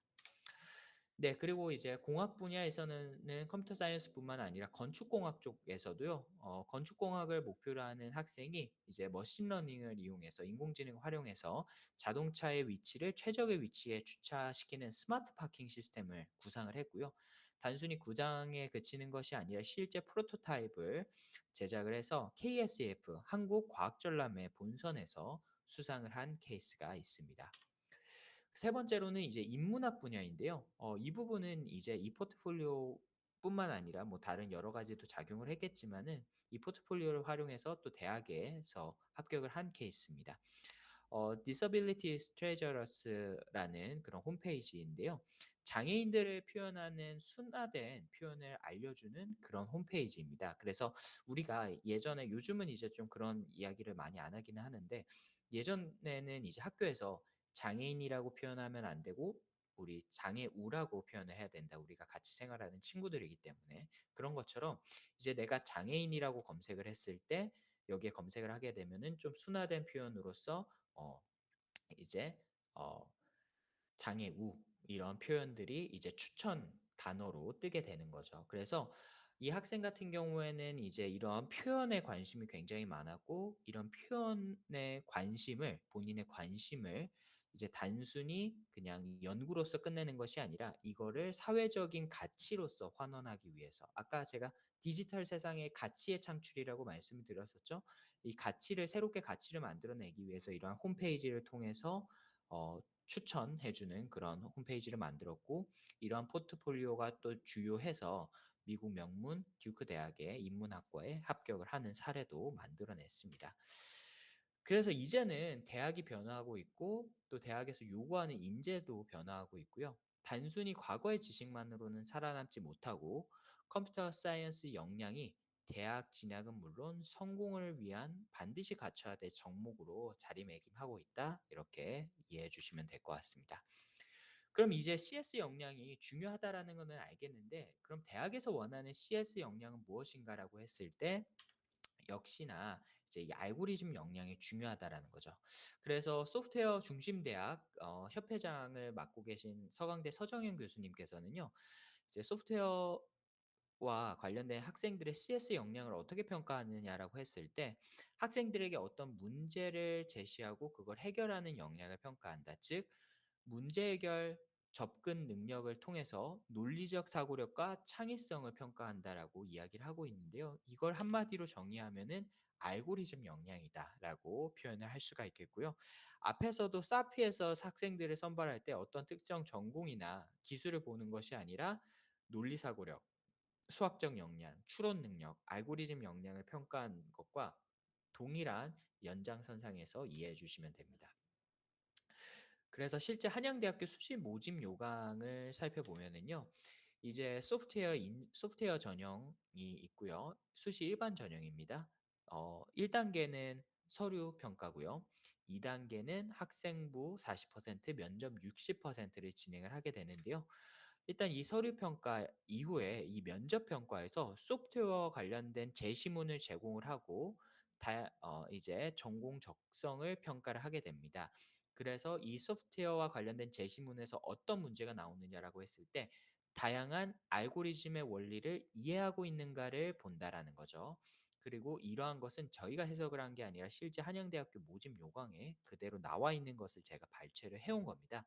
그래서 이 한양대학교 소프트웨어 전형에서는 어떤 면접이 진행이 되는가라고 했을 때 제가 실제 한양대학교 2020학년도 신입생 그 소프트웨어 인재 전형 면접 평가 제시문을 그대로 한번 가져와 봤는데요. 이 문제 같은 경우에는 이제 이진 탐색이라는 알고리즘을 학생들이 이해하고 이걸 활용해서 문제를 풀어낼 수가 있는가를 평가하고 있습니다. 그래서 이 이진 탐색 알고리즘 같은 경우에는 이제 헬로 알고 플래티넘 과정 그리고 정보올림피아드 기준으로는 중등부 동상, 고등부 장려상 수준의 문제라고 보시면 될 것 같고요. 실제로 모든 문제들이 다 이제 출제자의 의도가 중요하잖아요. 그래서 면접 평가 출제 의도 및 평가 지침을 살펴보면은요. 바로 이제 그 평가 지침에 알고리즘이 등장하는 것을 확인을 하실 수가 있습니다. 그래서 알고리즘 수행 시간을 분석하고 이진 탐색 알고리즘을 활용 또는 삼진 탐색 알고리즘을 활용해서 두 알고리즘 중에서 어떤 알고리즘이 더 중요한지 찾아보는 문제이고요. 그리고 이러한 문제를 단순히 푸는 것뿐만 아니라 알고리즘이 주어졌을 때 이를 분석하고 비교할 수 있는 능력이 있는지까지 확인을 하겠다라는 것이 한양대학교 소프트웨어 인재 전형의 그런 출제 의도와 평가 지침이라고 이해해 주시면 좋을 것 같습니다. 여기서 핵심은 뭐라고요? 학생의 논리사고력, 추론, 수학적 사고력, 그리고 그걸 다 포괄하는 이 알고리즘 역량이 있느냐라는 것을 본다라는 겁니다. 네, 그래서 저는 이 알고리즘이 결국에는 마스터 키다라고 표현을 하고 있는데요. 단순히 컴퓨터공학과나 관련 학과를 들어가기 위한 그런 전공을 위한 전공적 합성으로서의 측면뿐만 아니라 앞에서 보셨던 것처럼 다른 공과대 이공계열 그리고 더 나아가서 사회과학과 인문 그리고 미술까지 이제 망라하는 이런 대학 입시를 위한 핵심 역량으로서 어머님들께서 알고리즘을 생각해 주시면 좋겠습니다. 그래서 단순히 내가 우리 아이가 컴퓨터공학과로서의 진학을 위해서 알고리즘을 배우는 것이 아니라 이제는 이번 겨울방학 때 우리 아이의 진로, 진학, 우리 아이가 뭘 좋아하고 어떤 쪽에 관심이 있고 그리고 어떤 분야로 가든지 간에 이 소프트웨어는 특히나 이 알고리즘은 핵심 역량이다. 이렇게 이해를 해 주시면 좋겠습니다. 네, 그리고 또 이와 관련해서 또 올해 좋은 소식이 들려왔습니다. 이 한양대학교 소프트웨어 인재 전형에 이제 헬로 알고 학생이 또 당당하게 합격을 했는데요. 정말 치열한 경쟁률, 제가 알기로는 25대 1, 30대 1, 특기자 전형 중에서는 어쨌든 소프트웨어 인재 전형이 가장 경쟁률이 높은데요. 이러한 경쟁률을 뚫고 헬로 알고에서 공부한 학생이 이제 또 어떤 영재학교나 과학고 학생이 아니라 이제 일반고, 이제 지역 자사고를 다니는 이제 동네 이 근처에 이제 보인고를 다니는 학생이 합격을 했다라는 게 굉장히 또 헬로알고에서는 자랑스러운 일 중에 하나가 아닌가 싶습니다. 그래서 누구나 이 알고리즘 공부를 도전하게 되면은 모두 다 입시에서 좋은 결과를 얻을 수 있다라는 거 꼭 기억을 해 주시면은 좋겠습니다. 네, 그래서 이렇게 처음 세상의 변화부터 기업의 변화, 대학의 변화까지 쭉 말씀을 드렸고요. 어떻게 오늘 말씀을 드리면서 좀 새로운 시야 또 깨달으신 부분이 있으셨으면 좋겠습니다. 그래서 결국에는 이러한 세상의 변화를 앞으로 맞이하기 위해서 필요한 핵심 역량이 디지털 리터러시, 디지털 문해력이고요. 그리고 기업의 변화, 또 대학의 변화 속에서 기업과 대학에서 원하는 인재들은 소프트웨어 역량이 있는 인재, 그리고 그러한 소프트웨어 역량이라는 것은 한마디로 요약하면은 알고리즘 역량이다라는 것으로 제가 오늘 설명의 앞부분을 설명드리고 마치도록 하겠습니다. 그러면 이제 앞으로 살아가는 데 있어서 이 알고리즘 역량이 굉장히 중요한데 이 알고리즘 공부를 언제부터 시작을 하는 게 좋을까요? 라는 질문들을 학부모님들께서 많이 해 주시는데요. 실제로 이제 대학에 들어와서 알고리즘 공부를 했을 때 어떤 일이 벌어지는가라는 것을 한번 보시면은 좋을 것 같습니다. 이 기사는 이제 아까 서정은 교수님께서 올해 이제 4월에 인터뷰를 한 기사인데요. 뭐 "AI 인재를 길러야 된다. 컴퓨터 공부가 중요하다." 이런 이야기를 많이 하는데 결국에 핵심은 프로그래밍도 아니고 뭐 다른 것도 아니고 "컴퓨팅 사고력부터 길러야 된다."라는 거죠. 그래서 신입생의 무려 90%가 컴퓨터 공학과에 진학을 함에도 프로그래밍이나 이 관련된 공부를 한 번도 해본 적이 없다라는 겁니다. 그래서 전공자라는 타이틀을 달고 있지만은 1 학년 때부터 코딩을 포기하는 학생들이 많이 늘어나고 있고 교육 과정을 따라가지 못하는 그런 낙오자들도 분명히 생기고 있다라는 거죠. 그래서 이러한 문제를 해결하기 위해서 컴퓨팅 사고력을 마치 구구단처럼 익힐 수 있도록 2022 학년도 개정 교육 과정에서는 과감하게 이 코딩을 확대를 해야 된다라고 이야기를 하고 있고요. 결국에는 이 서정은 교수가 이야기하고 싶은 것은 빠를수록 좋다라는 겁니다. 그래서 사실은 이 뒤로 갈수록 입시라는 현실적인 문제들 때문에 시간이 부족하고 국영수 중심으로 운영을 할 수밖에 없고 이런 현실적인 여러 가지 문제점들도 있지만은 결국에는 이 공부는 사고력을 길러주는 공부이기 때문에 빨리 시작하면 시작할수록 유리하다. 빠를수록 좋다라는 이야기를 하고 계신 거죠. 그래서 헬로 알고는 정보 영재로 나아가는 학습 로드맵을 제시해 드리고 있습니다. 그래서 저희가 제시하는 학습 로드맵은요. 먼저 초등 정보 올림피아드를 수상하고 소프트웨어 영재교육원에 초등학교 때 합격을 하고요. 그다음에는 중등 정보 올림피아드 그리고 특목고에 진학한 이후에 고등 정보 올림피아드 수상 및 소프트웨어 중심 대학과 명문대학교에 합격하는 그런 정보 영재 커리큘럼 학습 로드맵을 말씀을 드리고 있습니다. 그래서 이번 겨울에 헬로 알고에서 바로 오늘 설명회를 들으시는 학부모님들 세상의 변화 속에서 이 알고리즘 공부 헬로 알고와 함께 바로 시작을 하셨으면 좋겠습니다. 네. 그러면은 이 헬로 알고 이번 겨울방학 때 만약에 함께 하신다면은 어떤 교육 과정이 있는지 교육 과정 소개 간단하게 드리고 마치도록 하겠습니다. 먼저 헬로 알고에는 크게 두 가지 교육 과정이 있는데요. 첫 번째 교육 과정은 정보 올림피아드 정규 과정으로서 알고리즘 역량을 빠르고 효율적으로 길러낼 수 있는 과정이고요. 두 번째 과정은 A스쿨 융합창의 소프트웨어 중심의 프로젝트 교육입니다. 그래서 이 A스쿨 과정은 알고리즘 역량을 쉽고 재미있게 배울 수 있는 과정입니다. 네, 그래서 먼저 정보올림피아드 정규 과정부터 소개해 드리겠습니다. 이 정보올림피아드 정규 과정은 정말 대한민국을 넘어서 아까 대학에서도 인정받는다고 말씀드렸죠. 세계 최고의 알고리즘 커리큘럼과 학습 시스템을 가지고 있는데요. 네, 먼저 서울대학교 컴퓨터공학과 알고리즘 연구소 연구원인 홍성기 소장을 비롯해서 정보올림피아드 국가대표 상비군을 비롯한 그런 연구진이 3년 이상 연구 개발을 진행을 하고 또 지금도 진행을 해오고 있는 커리큘럼입니다. 그래서 헬로 알고 정보올림피아드 정규 과정은 총 6단계로 커리큘럼이 구성이 되어 있고요. 브론즈부터 실버, 골드, 플래티넘, 다이아몬드, 국가대표 데뷔 과정까지 각각의 단계가 정보 올림피아드와 어떤 학습 목적을 기준으로 설계가 체계적으로 되어 있습니다.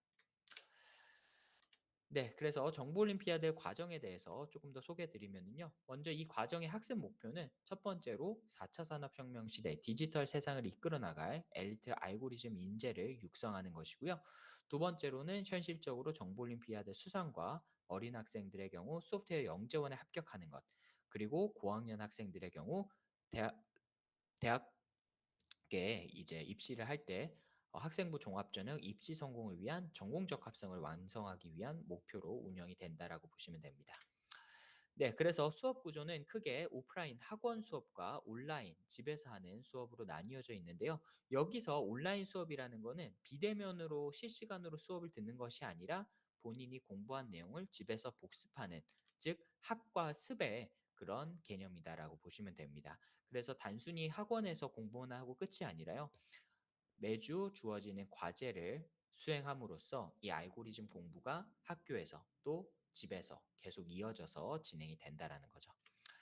네, 그리고 학습 프로세스 같은 경우에는 저희가 아까 알고리즘은 결국에 문제 해결 역량, 사고력을 길러주는 교육이라고 말씀을 드렸잖아요. 그래서 단순히 코딩만 하는 것이 아니라 본인의 생각을 정리하고 구체화하고 마인드맵을 그려보는 그런 수업 형태, 또 학습 프로세스 같은 경우에도 개념 강의도 들어가지만은 학생에게 맞는 1대1 심화 문제 풀이와 1대1 멘토링 중심으로 수업이 진행이 된다라고 보시면 될 것 같습니다.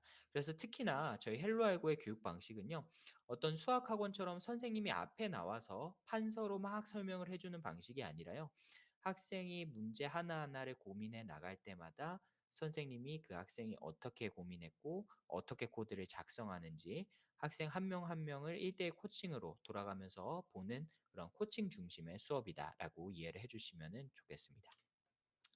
네, 그다음에 당연히 저희 학습 평가도 진행을 하게 되고요. 5 주에 한 번, 10 주에 한 번 중간 기말 과정 평가 진행을 하고 이렇게 성적표도 함께 발송을 해서 상담을 드리고 있습니다.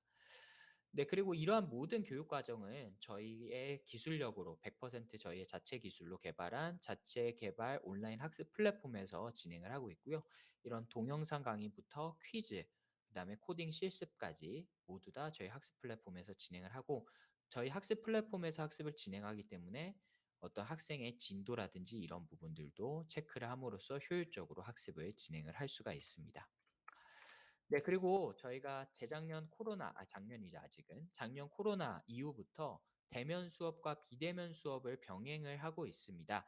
그래서 학생들이 대면 수업 즉 학원에 나오지 않더라도 학원에서 공부하는 것과 동일하게 온라인으로 실시간 비대면 수업을 통해서 1대1 코칭으로 수업을 하고 있고요. 작년에 정보올림피아드 초등부에서 금상 받은 친구를 비롯해서 수많은 수상 실적들이 오직 비대면 수업만으로도 만들어졌습니다. 그래서 멀리 지방에서 들으시는 분들, 저희가 또 유사코 미국 정보올림피아드 같은 경우에는 저 멀리 해외에서 들으시는 분들, 제주에서 들으시는 분들 굉장히 많거든요. 저희의 학습 시스템 그리고 이 비대면 수업 시스템이 워낙 잘 되어 있기 때문에 이 비대면 수업만으로도 좋은 교육적인 성과가 나오고 있다. 이렇게 이해를 해 주시면 좋을 것 같고요.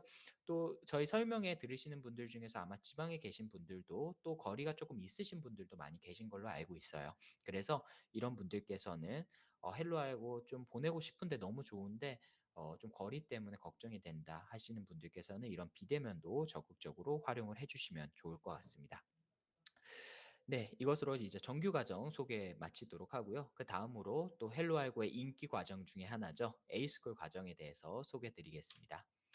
그 에이스쿨 과정은요. 이제 정보올림피아드 정규 과정과는 성격이 조금 다릅니다.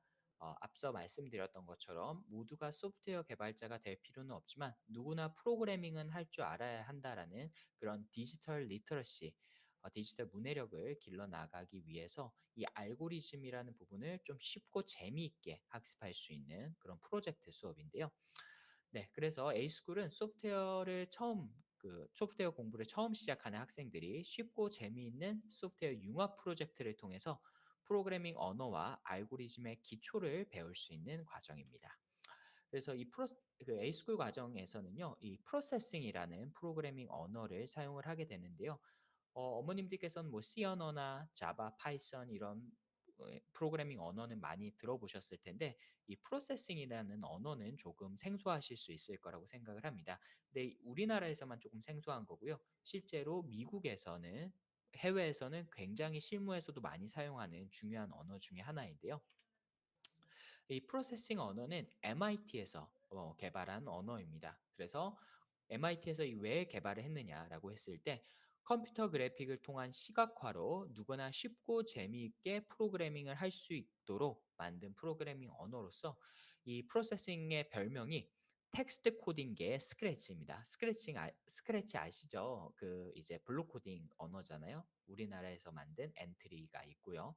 그런 것처럼 학생들이 쉽게 프로그램을 시각화시킴으로써 이제 프로그램을 쉽게 배우고 또 다양한 프로젝트들을 만들어 볼 수 있다라는 것이 이 프로세싱 언어의 가장 큰 장점입니다. 그래서 이 프로세싱 언어 같은 경우에는요. 대학에서 컴퓨터 공학을 넘어 이제 디지털 아트 쪽까지 이제 활용이 되고 있는데요. 뭐 서울대학교뿐만 아니라 홍대, 미대, 한예종 또 이제 해외에서는 NYU와 같은 유명 미대까지 다양한 활용성과 탁월한 시각 효과로 인해서 이제 컴퓨터 공학과뿐만 아니라 이런 미대에서도 활용을 하고 있고, 이 디지털 아트를 선도하고 있는 그런 프로그래밍 언어라고 생각해 주시면 됩니다. 네, 그래서 저희가 작년 이제 개강한 지 딱 1년 됐는데요. 작년 10월 개강한 이후에 학생과 학부모님들 폭발적인 반응을 보여주고 계십니다. 그래서 실제 생생한 후기를 한번 들어보면은요. 우리 아이가 뭐 컴퓨터에 별로 관심이 없었고, 또 그걸 관심을 좀 이끌어 주기 위해서 여러 코딩 학원들을 보내봤는데 또 별로 소용이 없었다. 근데 마지막이라고 생각하고 에이스쿨 프로세싱을 시켜봤는데 아이가 너무 재밌어 하더라. 이런 학생도 있었고요. 또 블록 코딩을 하다가 프로세싱으로 실제 코딩을 하니까 진짜 프로그래머가 된 것처럼 너무 즐겁고 재밌다라고 하는 학생도 있었습니다. 그래서 이렇게 저희가 지난 1 년간에 총 600여 개의 프로젝트 작품들과 또 학생들 간의 커뮤니티까지 저희 학습실 안에 생성이 돼서, 학생들이 어떤 본인들의 프로젝트를 올리면은 학생들이 그걸 실제로 체험해 보고 평가해 보고 피드백하면서 고치고, 이런 그런 커뮤니티까지 활성화가 됐고요.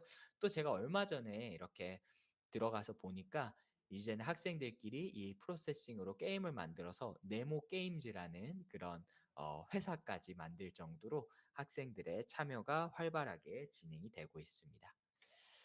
네. 그래서 이렇게 저희가 자체 개발한 이 커리큘럼이 이제 공교육에서도 인정을 받기 위해 받으려는 그런 시도가 진행이 되고 있고요. 그래서 한국교육학술정보원에서 앞서 저희가 헬로알고 퓨처테크 아카데미 소개 드리면서 디지털 랩이라는 교육 사업에 선정이 됐다라고 말씀을 드렸는데요. 이 디지털 랩 안에 이제 공교육의 이 프로세싱 과정이 도입 에이스쿨 프로세싱 과정이 도입이 되기 위한 저희가 그런 활동들을 진행을 하고 있습니다. 그리고 교사분들이 교육에 참여를 하고 있는데 굉장히 반응이 또 좋습니다. 네, 그래서 이 에이스쿨 과정은 크게 두 가지 과정으로 나뉘어지게 됩니다. 첫 번째는 프로세싱 과정이고요. 두 번째는 프로세싱 프린시플 과정이 있는데요. 이 두 과정의 차이는 이제 수학적 사고력과 컴퓨팅 사고력의 차이에 따른 그런 과정의 차이라고 보시면 됩니다. 그래서 수학과 컴퓨팅 사고력의 기초가 잘 갖춰져 있는 초등학교 5학년 이상의 학생들 같은 경우에는 프로세싱에서 학습을 하시는 것을 추천드리고요. 이것이 조금 부족한, 또 기초 학습이 함께 필요한 초등 3 학년에서 5 학년 학생들 같은 경우에는 프로세싱 프린시플, 좀 더 기초 과정을 추천드리고 있습니다. 그래서 기존 프로세싱 과정과 프린시플 과정의 차이는 수학과 컴퓨팅 사고력이 얼마만큼 갖춰져 있는가에 따른 거고요. 이는 입학을 희망하시는 경우에 저희가 입학 테스트를 보게 되는데, 거기에서 나온 점수와 여러 가지 상담 내용들을 바탕으로 과정을 추천드리고 있습니다. 네, 그러면은 이 수학과 컴퓨팅 사고력에 따라서 과정이 나뉘어진다라고 말씀을 드렸는데요. 그만큼 이 A스쿨 과정에서는 앞서 말씀드렸던 것처럼 수학적 사고력과 컴퓨팅 사고력, 알고리즘적인 역량이 교육 콘텐츠 안에 많이 포함이 되어 있습니다. 그러면은 A스쿨 과정에 어떤 수학적 기초 지식이 들어가 있는지 한번 살펴보도록 하겠습니다. 네, A스쿨에는요. 이렇게 많은 수학적인 기초 지식들이 포함이 되어 있고요. 학교급별로 나눠서 보자면은 뭐 초등학교 3 학년 점과 선, 4 학년 도형, 뭐 5 학년, 6 학년 중등의 방정식과 부등식, 함수, 진법, 이런 내용들까지 모두 이 A스쿨 과정을 들으시게 되면은 학생들이 자연스럽게 습득을 할 수가 있다라고 보시면 됩니다. 네, 그래서 뭐 실제 저희가 교재를 보여드리면서 에이스쿨에 어떤 수학적 기초 지식이 있는지 소개 드리면은요. 먼저 첫 번째로 좌표평면 같은 경우에는 저희가 어떤 프로젝트, 그런 그림을 그리기 위해서는 이제 좌표라는 개념을 배워야 되는데, 저희가 그냥 수학적으로 따분하게 좌표평면에 대해서 딱 설명을 드리고 끝나는 것이 아니라, 이 좌표평면을 처음 발견한 데카르트가 왜 좌표평면을 발견하게 됐고, 또 좌표평면의 어떤 의미는 무엇이고, 또 좌표평면이 수학에서의 좌표평면과 좀 다르거든요. 프로세싱 그 언어에서의 좌표평면은 컴퓨터에서의 좌표평면은 좀 다른데, 어떤 차이가 있는지, 수학적인 좌표평면과 컴퓨터에서의 좌표평면은 어떤 차이가 있는지, 이런 부분들을 활용해서 실제로 이제 코드로 점을 찍어 보는 그런 순서. 또 원을 그린다고 하면은 원의 정의부터, 왜냐면은 원의 정의를 배우지 않고 들어오는 학생들도 있거든요. 어린 학생들 같은 경우에는. 그런 경우에는 원의 정의는 무엇이고 원에는 원의 중심과 지름 반지름으로 구성이 되어 있고 또 원의 둘레를 구하기 위해서 우리가 파이라는 원주율이 어떻게 나왔는지 이런 탐구를 해보는 이런 시간들도 구성이 되어 있습니다. 네. 그다음에는 이제 컴퓨팅 사고력 부분이고요. 이 부분 좀 시간이 많이 늦었으니까 빠르게 넘어가도록 하겠습니다. 먼저 알고리즘 기초 지식에는 뭐 콜라, 사이다, 빈컵이 있을 때 콜라와 사이다의 위치를 빈컵을 활용해서 어떻게 바꿀 수 있는지, 또 뭐 사람, 뭐 늑대, 양배추, 염소가 있을 때 배가 있을 때 뭐 두 개만 옮길 수 있다라고 하면은 양배추와 염소가 있을 때는 염소가 양배추를 먹고 늑대랑 염소만 있을 때는 늑대가 염소를 잡아먹으니까 이거를 그런 잡아먹히지 않고 어떻게 이제 반대편으로 옮길 수 있는가 이런 문제들도 이제 논리적 사고력을 키우기 위해서 학생들이 학습을 하고요.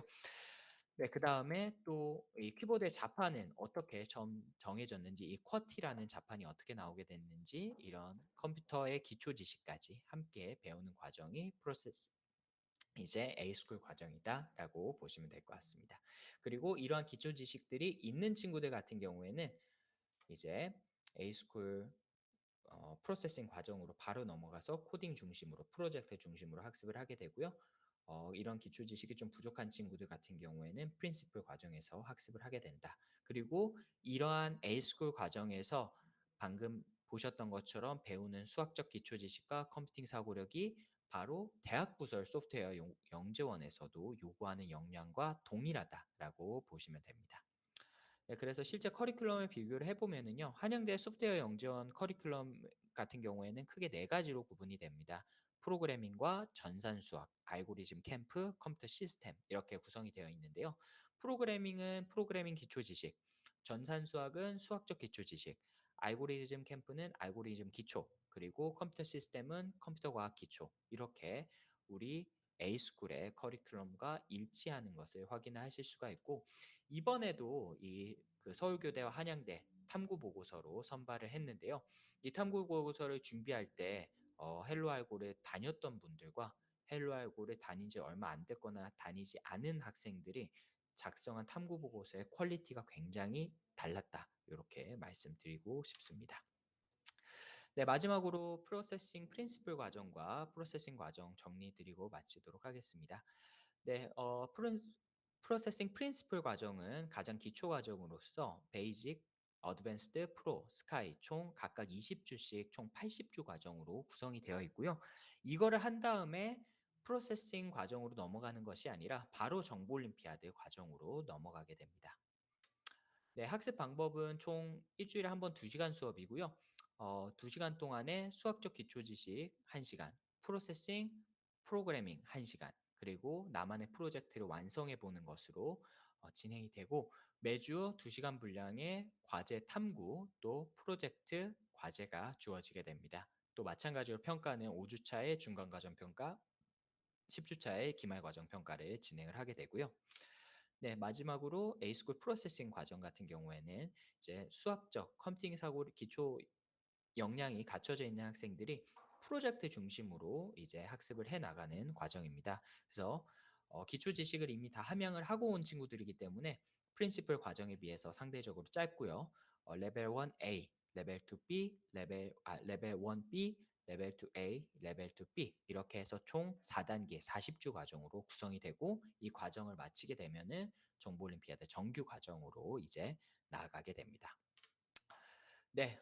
프로세싱 일반 과정은요. 이제 2시간 반 수업입니다. 아까 프린시플 과정은 2시간 그리고 프로세싱 프로그래밍 수업은 이제 프로세싱 과정은 2시간 반으로 구성되어 있고요. 네. 뭐 과제라든지 중간 과정 평가, 기말 과정 평가 진행된다라는 것은 프린시플과 동일하다라고 보시면 될 것 같습니다. 네, 그리고 추가적으로 학습 지원 서비스도 저희 정규 과정과 동일하게 지원을 해드리고 있습니다. 그래서 학생이 학습 성취도가 부족하거나 결석을 했을 경우에 무료로 추가 보강을 진행을 해드리고 있고요. 또 과제를 하면서 잘 모르는 부분이 생겼을 경우에는 저희 멘토가 실시간으로 직접 질문 답변을 해주는 진의 서비스도 함께 제공을 하고 있습니다. 네. 그래서 이것으로 오늘 겨울학기 설명회와 이제 저희 헬로 알고 교육 과정까지 소개를 다 드렸고요. 마지막으로 겨울학기 대개강 안내 드리고 마치도록 하겠습니다. 네. 그래서 겨울학기 개강일은 다다음 주 12월 18일 토요일로 예정이 되어 있습니다. 그래서 얼마 남지 않았기 때문에 입학에 관심 있으신 학부모님들께서는 이제 헬로 알고로 빨리 문의 주시기를 부탁드리겠고요. 겨울학기 개설 과정은 프로세싱 프린시플 과정과 A스쿨 프로세싱 일반 과정, 그리고 정보 올림피아드 정규 과정, 그리고 유사코 미국 정보 올림피아드 과정과 ACSL 대회 대비 과정으로 구성이 되어 있습니다.